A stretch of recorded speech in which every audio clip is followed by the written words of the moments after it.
Orang tua kita kalau sudah tua, apapun keinginannya, itu aneh bin ajaib, betul nggak?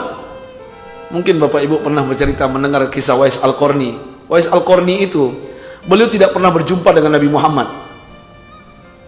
Beliau tidak pernah menatap wajah Nabi. Tapi Rasul mengatakan kepada Umar dan Ali, "Hei Umar, hei Ali!" Datang di seorang pemuda di Madinah, namanya Wais Al-Qarni, ada tanda di punggungnya, minta doanya. Doanya diijabah. Umar dan Ali heran, kenapa harus minta doa kepada orang lain? Anak muda lagi, ini anak muda juga, anak muda, jangan lapuk, anak muda lagi, hebat anak muda ini. Kenapa harus minta doa kepada dia? Aku kan sahabatmu, sudah dijamin masuk surga. Tapi apa kelebihan Wais Al-Qarni ini? Nah ini yang intinya ini. Ternyata Wais Al-Qarni, Bapak Ibu, beliau adalah pemuda Yaman di satu kampung di negeri Yaman. Di kampung itu ada dua orang yang belum berangkat haji. Yang pertama Wais Al-Qarni, yang kedua emaknya. Semua yang lain sudah berangkat haji. Kenapa? Miskin. Suatu hari ibunya sudah tua renta, kalau bahasa kita sekarang 80 tahun, sudah tua lah. Ya. Ibunya merengek kepada anaknya, "Wais, emak pengen haji. Kayaknya tahun ini emak mati. Tolong bawa emak, nak. Tolong, nak. Emak pengen melihat Ka'bah. Emak pengen cium Hajar Aswad." Apa jawaban anak yang soleh ini? "Siap, mak." Wais akan cari uang, akan mengembala domba dan unta, mencari kayu bakar, kumpulkan uang, beli unta. Singkat cerita, terkumpul uang. Ternyata nggak bisa beli unta. Yang dibeli oleh dia apa? Domba. Domba, bayi domba. Untuk apa bayi domba? Ternyata bayi domba ini Bapak Ibu digendongnya tiap hari, naik bukit, bolak-balik 11 kali. Orang kampung bilang apa? Gila ini anak muda. Tenggen nih orang. Kok domba, bayi domba digendong? Seharusnya digiring. Kenapa digendong bolak-balik 11 kali naik bukit? Ternyata Wais Al-Qarni latihan, Bapak Ibu. Bayi domba menjadi bapak domba sampai besar. Digendong oleh dia. Dia latihan apa? Menggendong. Sampai bayi domba ini jadi bapak domba lebih berat daripada emaknya. Allahu Akbar. Musim haji datang. Apa kata Wais kepada emaknya? "Mak, tahun ini kita berangkat. Mana untanya, nak?" "Punggungku. Aku ingin melayanimu, mak, sampai ke Mekah." Menangis emaknya. Orang kampung pun bilang apa? "Gila, Wais, nggak mungkin. Emakmu kamu gendong dari Yaman ke Mekah, itu Jakarta, Semarang, Surabaya, jauh.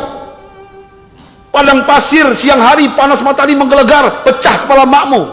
Malam hari itu dinginnya menusuk dalam sumsum, berhenti jantung dan paru-paru emakmu bisa rusak. Nggak mungkin, Wais. Makmu bisa mati di jalan." Apa jawaban emaknya? "Nak, jangan dengarin orang kampung, mak dah rindu Ka'bah. Bawa emak." Apa kata Wais? "Siap, mak. Aku akan bawa." Musim haji datang. Sebelah kanan makanan, sebelah kiri pakaian. Digendong emaknya. Berjalan. Apa kata emaknya? "Labaik Allahumma labaik. La syarika laka labaik. Innal hamda wa ni'mata lak wal mulku la syarika lak." Ya Allah, kami penuhi panggilanmu. Anakku menjadi untaku, ya Allah. Sampaikan kami ke Mekah. Sampaikan kami sujud, bisa sholat di samping Hijr Ismail dan dekat makam Ibrahim alaihissalam. Berjalan siang dan malam. Terik panas matahari, terkelupas, Pak, terkelupas. Punggungnya Wais darah bercucuran. Wais nggak merasakan sedikit pun karena sudah latihan. Dia senyum, emaknya haus disuapi makan. Emaknya lapar, emaknya haus disuapi, disuguhi makanan dan minuman. Emaknya buang air besar di tengah jalan, dibersihkan oleh Wais. Dilayani dengan sabar dan ikhlas. Perjalanan panjang sampai emaknya nggak berdaya, punggungnya berdarah, malamnya kering, beku darah itu. Besok berulang dibersihkan sampai menjelang di depan Ka'bah. Ibunya tidak bergerak. Apa kata Wais kepada Robnya? "Ya Rob, alhamdulillah kami sampai. Ibuku sudah beberapa jam tidak bergerak. Tolong bangunkan ya Allah. Jangan cabut ruhnya dari jasadnya. Kami ingin menunaikan haji. Kalau seandainya engkau ingin mencabut nyawanya, ambillah setelah selesai kami melakukan ibadah haji." Dengan kekuasaan Allah, ibunya bergerak. Mukanya pucat, bibirnya pucat, bergetar. Apa kata ibunya? "Di mana kita, nak? Di mana kita, nak?" "Kita di depan Ka'bah." Dia lihat Hajar Aswad. Apa kata ibunya? "Bawa emak tawaf, nak.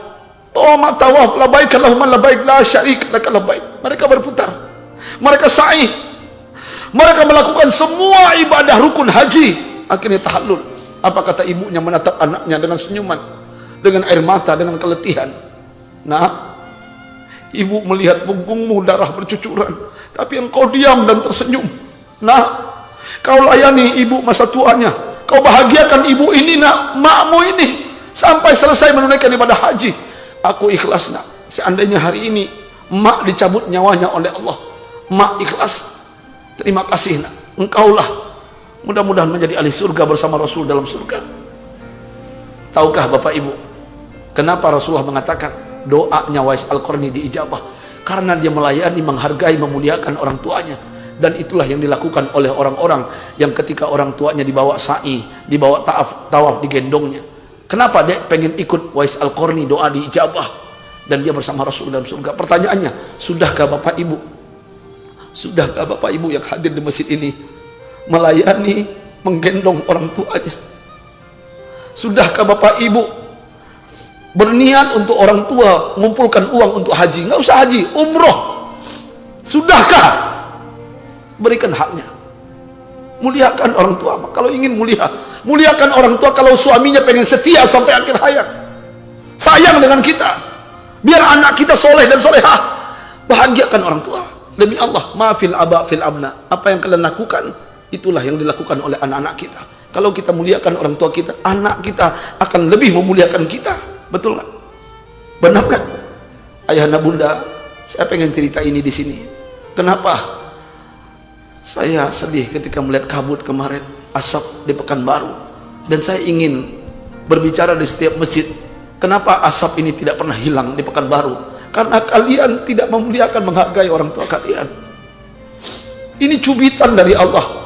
Kita tidak menyalahkan pengusaha, kita tidak menyalahkan orang, walaupun orang yang berbuat, tapi mungkin kita pribadi-pribadi yang sudah mulai lupa orang tua kita. Ayah bunda, yuk layani orang tua selagi masih hidup. Jangan nanti menyesal ketika mereka tiada, meninggal, kita lupa semuanya. Pulanglah, yang masih orang tua sujud di kakinya, ambil, peluk dia, minta restunya apapun yang kita lakukan. Apalagi yang mau berusaha, apalagi yang mau berumah tangga, sampaikan kepada orang tua, semuanya akan indah pada akhirnya.